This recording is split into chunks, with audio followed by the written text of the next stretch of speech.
Assalamualaikum warahmatullahi wabarakatuh. Good morning student, how are you today? I'm very fine.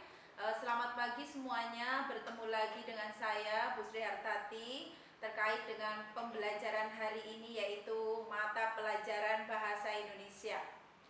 Alhamdulillahirobbilalamin, pada hari ini kita selalu sehat ya. Jangan lupa memakai masker, menjaga jarak, dan mencuci tangan, karena itu kita supaya terjaga kesehatannya.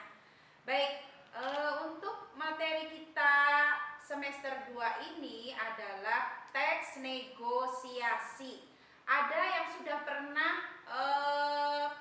mengetahui atau mempelajari, memahami terkait dengan materi kita teks negosiasi?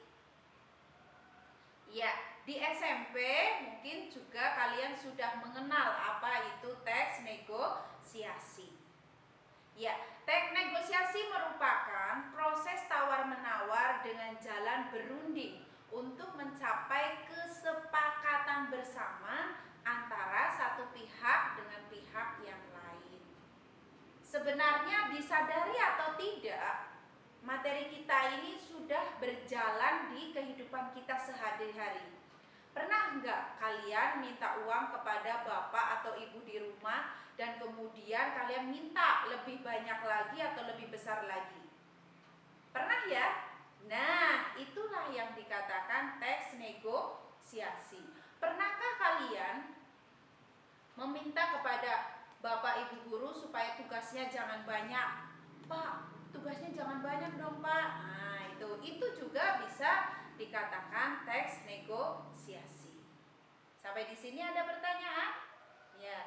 Nah, untuk ciri-ciri teks negosiasi ini di sini menghasilkan kesepakatan. Ya.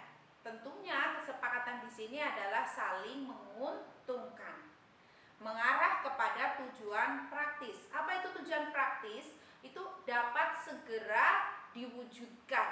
Nah, tentunya apa yang diwujudkan itu untuk kepentingan bersama. Nah, negosiasi di sini tercipta ada karena biasanya ada sengketa, ada permasalahan. Nah, bagaimana caranya supaya terjadi penyelesaian? Nah, ini ciri-cirinya ada di sini.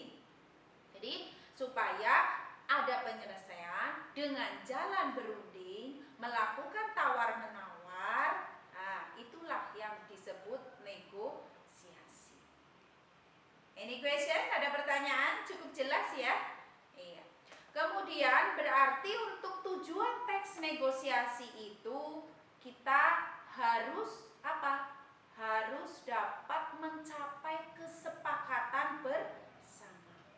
Itu seperti itu untuk teks negosiasi.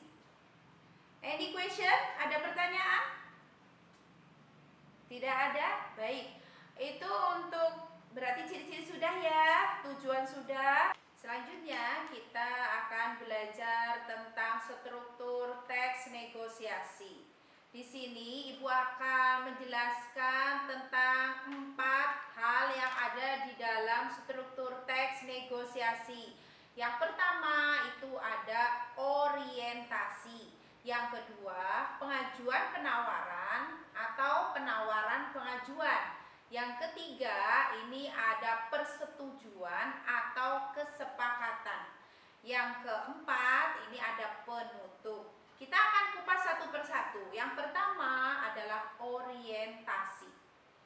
Ya, di dalam orientasi ini kita akan dikenalkan dengan pihak-pihak yang bernegosiasi. Berarti isinya ini adalah terkait dengan perkenalan, ya, perkenalan pihak-pihak yang bernegosiasi. Biasanya diawali dengan kegiatan verbal. Apa itu kegiatan verbal? Kegiatan verbal adalah yang berkaitan dengan salam, sapa, itu kegiatan verbal. Ya, kalau kegiatan nonverbal, ya anggukan kayak gitu ya, itu berarti kegiatan nonverbal. Senyuman, salaman, jabat tangan itu kegiatan nonverbal. ini terdapat di dalam orientasi, ya. Ada salam pembuka, itu masuk ke dalam orientasi. Misalnya selamat siang Pak, selamat pagi Pak, selamat malam Bu. Nah, itu. Kemudian ada yang bisa saya bantu, itu masuk ke dalam orientasi. Cukup jelas? Ada pertanyaan? Baik. Yang kedua, ini pengajuan penawaran atau penawaran pengajuan. Nah, ini berkaitan dengan kepentingan suatu hal, ya, atau barang atau jasa yang ingin dibeli oleh pembeli. Misalnya itu di dalam negosiasi jual beli, gitu ya.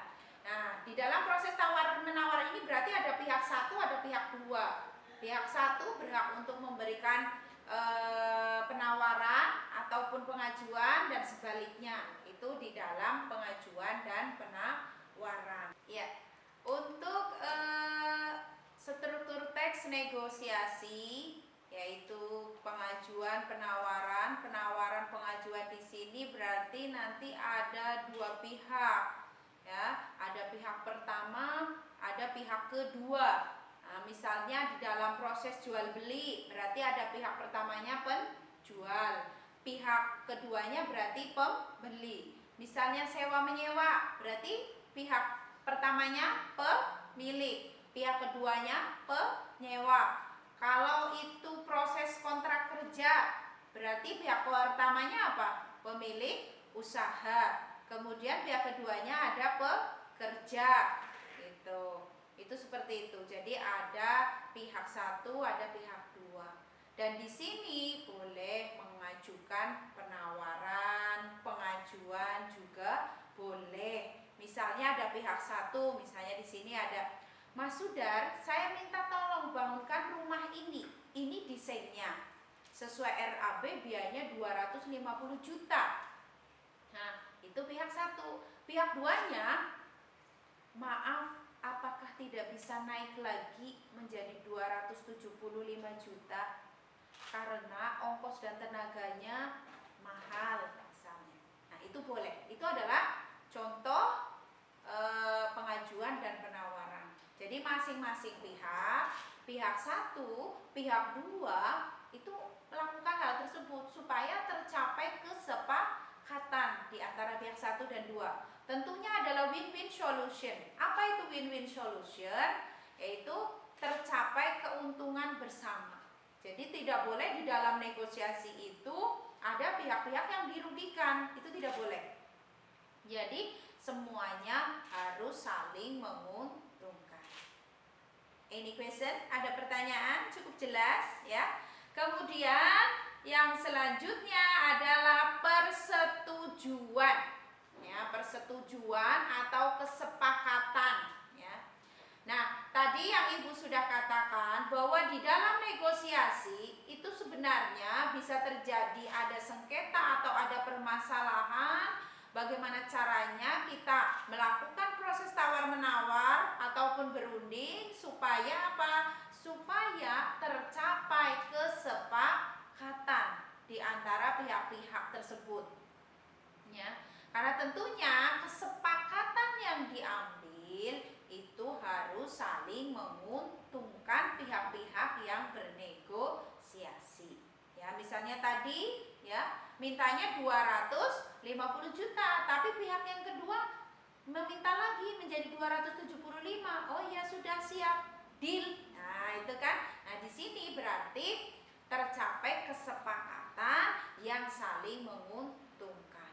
Misalnya, kalau kalian ke pasar atau ke toko, kalian sepatunya rusak, kemudian kalian beli sepatu, ya, ke toko sepatu, ya, kalian sebagai pihak kedua, penjualnya pihak satu, misalnya kalian menawar sepatu yang kalian inginkan, dari pihak penjualnya misalnya mintanya 250.000,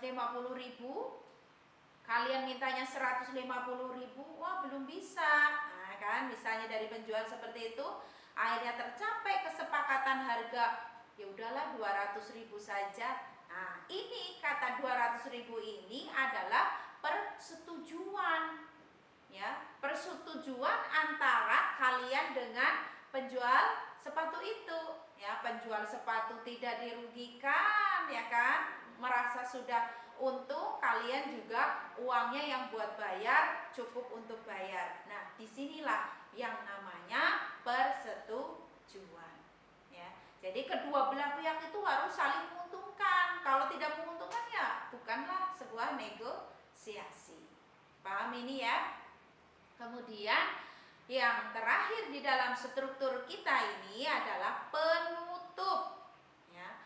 Penutup ini diakhiri biasanya dengan kegiatan verbal. Kalau kalian tadi beli sepatu ya, pasti terima kasih Pak atas diskonannya, atas kortingannya, barangnya saya suka. Nah, itu merupakan kegiatan verbal, kayak gitu, kegiatan penutup ya, salam salam gitu kan. Terus kemudian nanti juga ada kegiatan nonverbal, anggukan kayak gitu. Nah, itu untuk kegiatan penutup itu sama kayak kegiatan orientasi. Di situ ada kegiatan verbal dan non verbal. Ada pertanyaan terkait struktur teks negosiasi kita? Mungkin masih ada kesulitan? Silakan kalian boleh bertanya kepada Ibu ya terkait dengan struktur teks negosiasi. Ya. Kalian sudah belajar hari ini tentang teks negosiasi ya. Jadi negosiasi itu sebenarnya banyak yang bisa kita ambil pemahaman dari materi kita hari ini ya. Karena segala bidang yang ada di dalam kehidupan kita pada dasarnya kita menggunakan teks negosiasi. Cuma memang kita tidak menyadarinya begitu ya. Nah, untuk teks negosiasi itu sendiri, kita bisa melakukannya secara langsung, tatap muka. Seperti tadi sudah saya contohkan, kalian membeli sepatu ke pasar, begitu ya, bertemu dengan penjualnya, itu adalah negosiasi langsung atau tatap muka. Tapi kita juga bisa negosiasi tidak langsung. Contohnya kita melakukan penawaran lewat surat, begitu ya. Nah, itu merupakan teks negosiasi tidak langsung. Jadi segala sesuatu di dalam kehidupan kita ini kita menggunakan teks negosiasi. Any question? Ada pertanyaan terkait dengan materi kita? Intinya di dalam teks negosiasi itu kita harus saling memahami pihak-pihak yang bernegosiasi. Karena itu poinnya adalah terjadinya kesepakatan di dalam proses tawar-menawar. Itu yang saya tegaskan kepada kalian semua, bahwa inti di dalam teks negosiasi itu bagaimana kita sebagai pihak-pihak yang bernegosiasi itu kita menerima masukan dari orang lain ya, ataupun hal yang berkaitan dengan teks negosiasi itu supaya bisa terjadi kesepakatan secara bersama. Itu seperti itu untuk teks negosiasi. Kalau kalian masih bingung pertanyaan, kalian bisa berikan pertanyaan kepada saya dan akan saya jawab. Silakan bisa langsung lewat YouTube-nya ataupun bisa langsung lewat ke Ibu saja, HP boleh atau WA boleh ya. Saya seringkali membuka pertanyaan lewat HP juga. Itu seperti itu.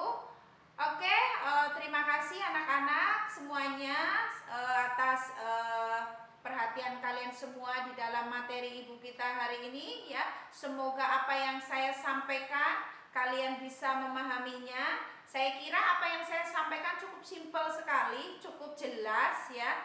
Karena saya tidak akan berpanjang dan lebar, intinya kalian cukup memahami apa itu teks negosiasi. Ya, teks negosiasi adalah proses tawar-menawar untuk mencapai kesepakatan dan juga untuk menyelesaikan permasalahan ataupun sengketa. Itu poinnya. Nah, untuk strukturnya nanti silahkan kalian kerjakan latihan halaman 4 ya. Praktik teks 1 itu silahkan dikerjakan.